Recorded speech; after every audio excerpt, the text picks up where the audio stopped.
Egunon, queridos patitos, seamos todos. Aquí estamos con la soledad del país vulnerable. Un bonito país, Japón, un autor prolífico, que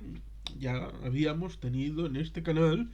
Franco y el Imperio japonés, como es Florentino Rodao, especializado en el ámbito de Asia, Extremo Oriente, y también en el país del sol naciente, como es Japón. Este libro fue el único regalo explícito y tangible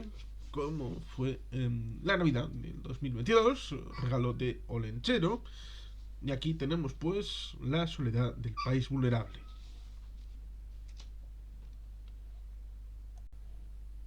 Es Japón, un país que fascina.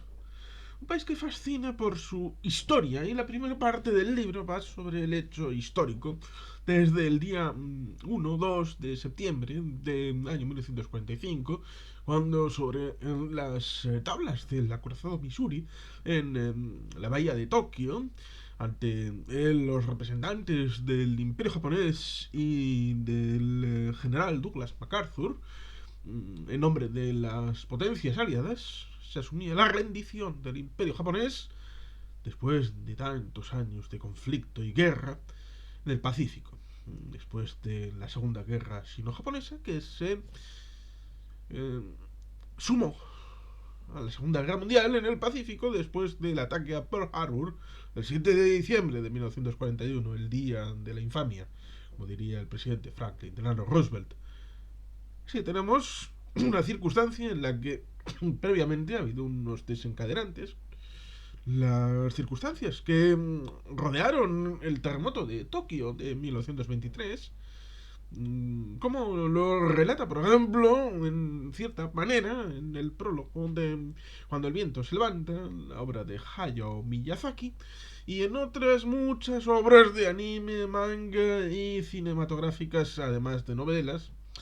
en esa situación en la que en 1910 habían terminado la conquista de Corea, en 1895, después de la primera guerra sino-japonesa, habían incorporado Taiwán y estaba el asunto de las Ryukyu, las Kuriles, Sajalín y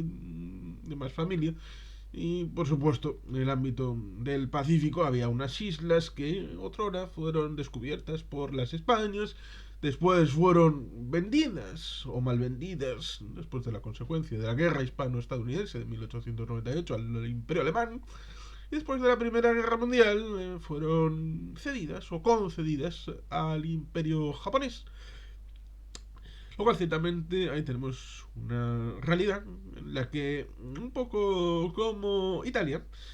Japón se sintió mal por las consecuencias de su participación en la guerra y no vio satisfechos sus deseos de expansión y de creación de un imperio brillante. Lo cual ciertamente llevó al militarismo, llevó a la guerra, llevó a la Segunda Guerra Mundial. Pero este libro no se quiere centrar en el previo, a pesar de que he tratado de hacer unas pinceladas y mal que bien, pues siempre hay alguna referencia que siempre es necesario, pues después de la época Meiji, en 1968 sería el centenario, pero es 1868, la revolución que convirtió una derrota no plasmada en un campo de batalla, como es la visita del comodoro Matthew Perry, no el de Friends, no, sino el otro. Después de la primera guerra del opio en Japón ya tenían noticias de lo que había pasado en China y por lo tanto se vinieron a, bueno, vamos a tratar de superar estos 2 siglos de aislamiento que ha habido en el país, de silencio, de silencio, en donde en 1600 y pico es cuando comienza ese periodo en donde se auto-organizaron, pensaron que cualquier influencia extranjera, lo cual también tiene que ver con China, que había tenido esa situación 2 siglos antes, a propósito de las expediciones de Zengé. Pero sí, resultaría largo y prolijo explicar todas estas cosas,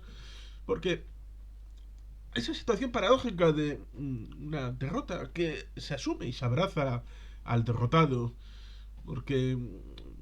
a pesar de que en Yalta, el 1 de febrero, a comienzos de febrero del 1945, se establece la idea de que después de la derrota de Alemania, 3 meses después, antes de 3 meses, los soviéticos entrarían en guerra con el imperio japonés,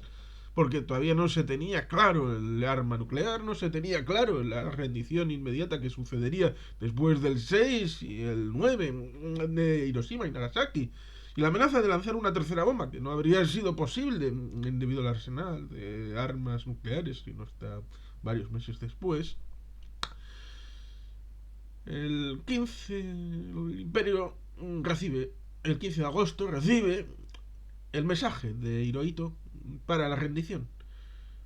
Y en poco tiempo es cuando se produce ese cambio de mentalidad, ese abrazo al invasor, ese cambio de percepción y esa realidad que perduraría con una suerte de realidad en forma de burbuja, como habla el autor respecto a el país vulnerable, solo, pero con una economía que fue creciendo y creciendo, sobre todo con ese punto de los Juegos Olímpicos de 1964, pero que no es posible disociarlo del hecho de ser favorecido por la inyección de capital de las Fuerzas Armadas de los Estados Unidos y de este país en la guerra de Corea, que fue fundamentalmente apoyada por las Naciones Unidas y el Consejo de Seguridad de Naciones Unidas, porque en ese momento, en 1950, después del triunfo de la revolución en China, culpa en parte de los Estados Unidos, porque obligaron a luchar en precario a las fuerzas de Chiang Kai-shek, del Kuomintang. Entonces, tenemos esa realidad en donde la Unión Soviética, que era parte del Consejo de Seguridad de las Naciones Unidas, se desapareció. Porque quien tenía el asiento de Naciones Unidas en nombre de China era precisamente el Kuomintang, que se había refugiado en Formosa. Y por lo tanto no reconocían la autoridad para ese Consejo de Seguridad, a pesar de que había firmado la Carta de Naciones Unidas en San Francisco a mediados del año 1945, a pesar de que era un organismo que era obligado su cumplimiento, y por ejemplo hasta el año 2002 que entra Suiza en el organismo de Naciones Unidas, incluso para Suiza, no siendo miembro, era obligado el cumplimiento todas las resoluciones emanadas del Consejo de Seguridad. Pues entonces se produjo ese momento único en donde las resoluciones podían pasar porque el único que podía vetarlas era la Unión Soviética, y entonces se abrió la posibilidad de que la invasión de Corea del Norte hacia Corea del Sur fuera contestada por un Consejo de Seguridad que votó favorablemente al envío de cascos azules. Es decir, la humanidad se opuso a la invasión de Corea del Norte hacia Corea del Sur, lo cual evidentemente no ha sido posible en la invasión de Ucrania por parte de Rusia, porque Rusia ha sido quien ha vetado cualquier posibilidad, no ya de enviar cascos azules para defender a la nación ucraniana, que tiene legítimo derecho para defender su suelo patrio, sino ni siquiera para obligar a un alto el fuego y la defensa de la paz. Claro, ciertamente estas son cosas que diferencian aquel momento de este, pero el país de retaguardia, porque las tropas siempre necesitan no solamente logística, no solamente elementos que apoyen, 1 de cada 3 soldados es el que combate efectivamente, o 1 de cada 5, 1 de cada 10, depende del ejército. También necesitan áreas de descanso, como pasó con Tailandia, con Japón. Luego también tendremos esa misma situación en la guerra de Vietnam, y servirán para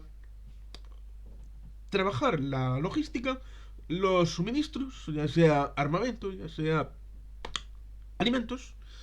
lugares de descanso, de rotación de las tropas, porque tienen una semana libre a donde se van, a Bangkok, a Tokio, y por lo tanto ciertamente fue un lugar muy importante para esta situación en el Pacífico, en la Guerra Fría. En parte por estas circunstancias, la seguridad, a través del artículo 9 de la Constitución de Japón, estaba garantizada por los Estados Unidos en un tratado que no gustaba demasiado, pero que fue paulatinamente siendo renovado por las dificultades de la Guerra Fría y la perspectiva de una Unión Soviética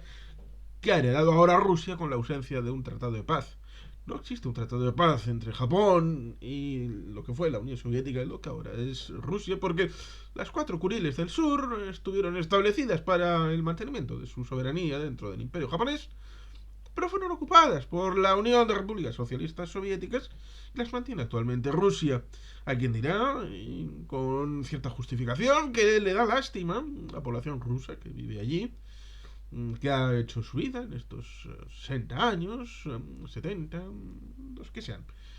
Pero Rusia tiene, también la Unión Soviética, tiene una experiencia probada en esto de reasentar poblaciones por las bravas, con lo cual ciertamente, precisamente Rusia, debería de ser capaz de trasladar a la orilla oriental del río Amur a buena parte de la población existente, con la consiguiente realidad de que si no se trasladan y las Kuriles vuelven a su soberanía original, pues pueden convertirse en ciudadanos como los rusos en Estonia, Letonia y Lituania. Pero bueno, esto es una problemática que, como digo, no está resuelta. No está resuelta y a pesar de ello, esa amenaza fue la que permitió a Japón convertirse progresivamente en un aliado anticomunista. Y en este libro se cuenta un poco esta circunstancia, sobre todo desde el lado económico y también desde el punto de vista de la conceptualización de la política,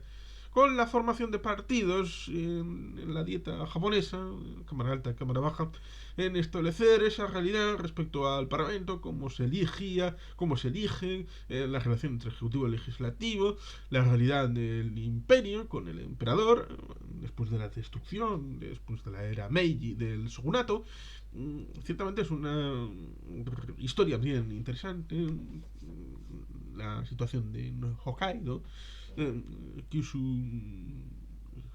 y Honshu, Kyushu, Shikoku y Hokkaido. Son las 4 islas. Pues Hokkaido, a diferencia de las otras 3, se mantuvo bastante inhabitada hasta la llegada del siglo XIX. Hasta el punto de que precisamente en esos años de mediados del siglo XIX, segunda mitad, se intentó hacer una república independiente con apoyo militar francés, lo cual resultó bastante desastroso porque a los 6 meses, en junio de 1869, estamos con el siglo XX, es mi especialidad, sí, pero ciertamente el siglo XIX también existió. Pues en 1869, en junio, 6 meses después de su proclamación, es cuando las tropas japonesas infligieron una derrota definitiva y este proyecto quedó para el olvido. Aunque algunas películas lo han traído como un referente no mencionado. Ciertamente, Japón ha tenido momentos de crisis, sobre todo después de la final de los años 80 del siglo XX y los años 90, con el estancamiento de su economía y la revelación de que habían vivido en una burbuja en donde habían tenido sus problemas, que luego evidentemente fueron relatados y confesados, pero en el momento pues parecía que iba a ser la mayor economía del mundo, porque precisamente cuando se producen los Juegos Olímpicos de 1964 es cuando se da el sorpaso a potencias europeas para convertirse en la segunda, tercera economía global. Con lo que ciertamente parecía que el futuro era japonés para el mundo, lo mismo que ahora se piensa que el futuro es China. Pues algo parecido pasó hace no tanto para el ámbito de Japón. Y después de este elemento histórico que viene definido por los emperadores, bueno, durante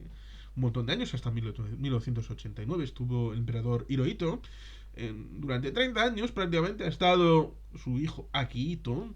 Y ahora hay nuevo emperador desde el 2019, que es el momento en el que se establece este libro. Por lo tanto, aquí no hay coronavirus, aquí no hay Juegos Olímpicos, sino los previstos en 2020, que fueron en verano del 2021.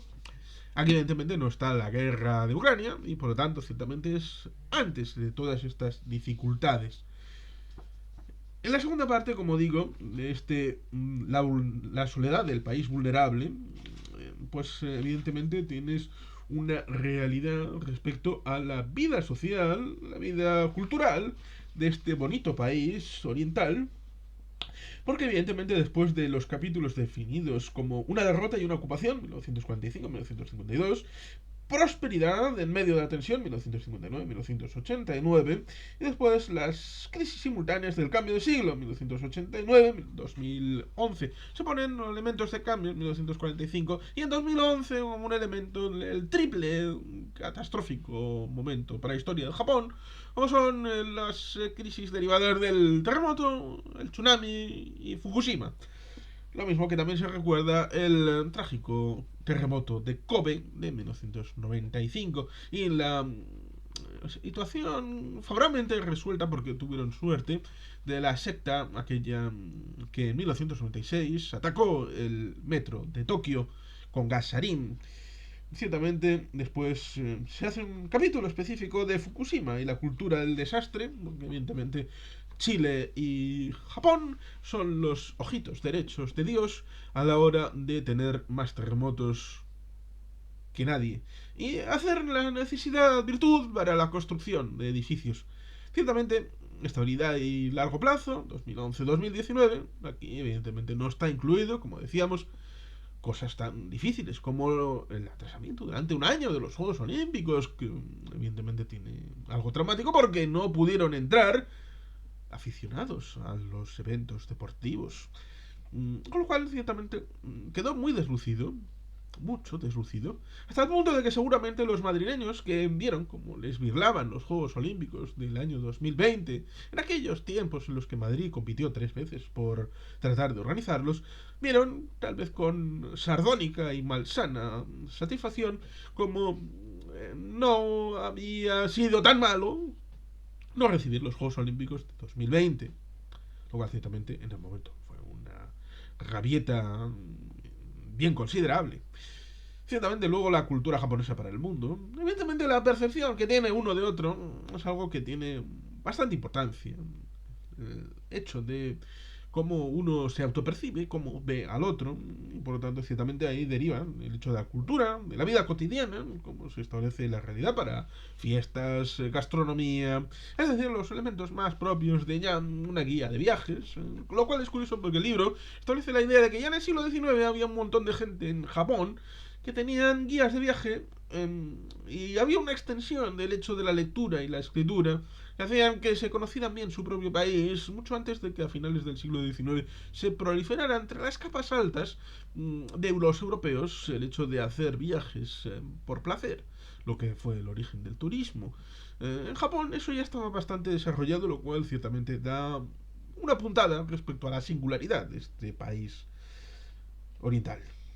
Evidentemente la vida cotidiana, trabajo, mujeres, Estado y sociedad, la burocracia, la educación, el control social,